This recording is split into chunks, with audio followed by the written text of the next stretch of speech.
Il y a du nouveau dans l'affaire Martinez-Zogo, justement ce soir. Pour en parler, nous recevons sur ce plateau d'Horizon Sport le rédacteur en chef adjoint de Equinox Radio et Télévision, Donald Brice Kabda. Bonsoir. Bonsoir Bébé et bonsoir à nos téléspectateurs, bonsoir à nos panélistes ce soir.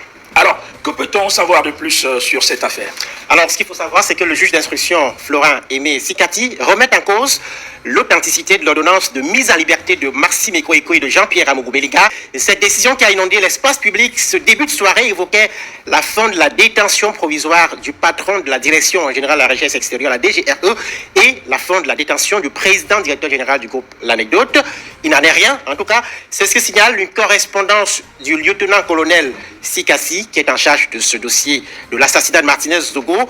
Dans une correspondance qu'il adresse le colonel Sikati au commissaire du gouvernement ce soir, le magistrat indique que l'ordonnance en circulation dans l'espace public et notamment dans les réseaux sociaux est, je cite, non authentique.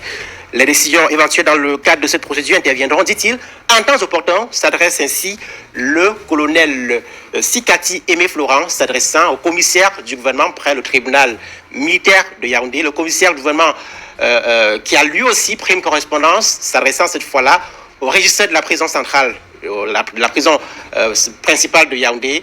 Il lui indique clairement que cette ordonnance n'est pas authentique et qu'aucune mesure de levée d'écrou ne doit être prise dans le cadre donc de cette affaire de l'assassinat de Martinez-Zogo. Nous rappelons que ce soir, ce début de soirée, évidemment, une abondante ordonnance a été largement partagée sur les réseaux sociaux indiquant la fin de la détention provisoire de Maxime Ekoeko et de Jean-Pierre Amougou-Belliga au motif de ce que les deux étaient hors de cause dans le cadre de cet assassinat. Bibel. Alors, quand on écoute ça, un commentaire de Donald Brice-Kabda, un mot sur ce dossier.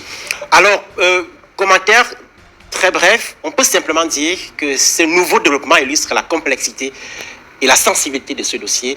Bébel, nous rappelons effectivement que plusieurs sources ont indiqué que la ordonnance prise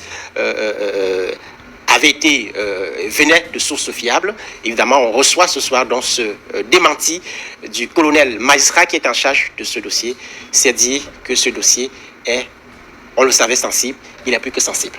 Il est plus que sensible. C'est une actualité que naturellement on suivra. Évidemment, tous les derniers développements autour de ce dossier sont à suivre sur notre antenne, comme depuis le début, depuis l'assassinat de Martinez-Zogo en janvier 2023. Allez, merci d'être passé à Donald Brice-Kabda. On rappelle, vous êtes venu le plus tôt possible pour justement éclairer la lanterne de nos téléspectateurs sur cette affaire. Vous l'avez dit, c'est une information qui a couru dans les réseaux sociaux depuis ce soir, en début de soirée.